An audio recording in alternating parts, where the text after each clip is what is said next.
In this video, I'll be showing you how to put a reed onto a mouthpiece. We'll be starting with the reed. I'll take it out by pulling here, and voila, I have the reed.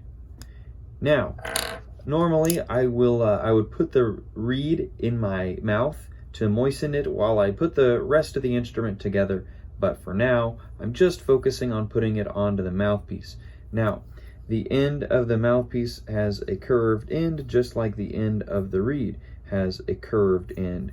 The other end is flat, curved. So those curved ends will need to line up, just like the end of the thumbnail lines up with the end of the thumb, or just about. Now, we have to be very careful. We don't want it too high or too low or too far to one side. It has to line up exactly. But before I go on, I will also mention that the flat side of the reed needs to hit the flat side of the mouthpiece. If I run my finger along this, it's curved all the way around, except here, that's where it's flat. And this side of the reed is curved, but this side is flat. Flat part against the flat part, like this. And the ends line up, the curved end lines up with the curved end. And that's how it should look. In comes the ligature. The ligature, many ligatures have screws that you tighten on the right side.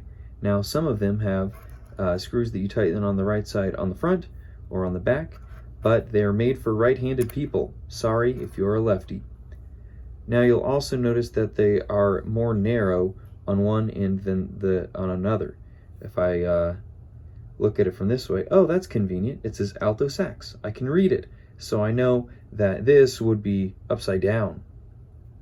But I can also see that this end is a little bit more narrow than this end. The point I'm making here is that it must go on like this, not upside down like this. See, it just doesn't fit as well that way. So I'm putting it on in a way where everything lines up, and I'm double checking the reed lines up with the mouthpiece, and I'm making sure that my ligature is nice and low. Here's something that you want to avoid.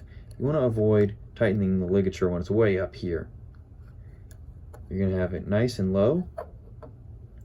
Not too low though, you don't want to go past the end of the reed either. It's all balanced like all things should be. Then I'm going to tighten it.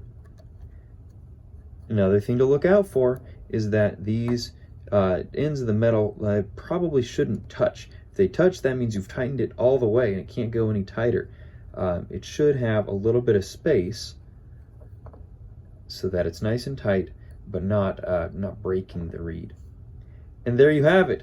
I have a reed that is attached to the mouthpiece with the ligature.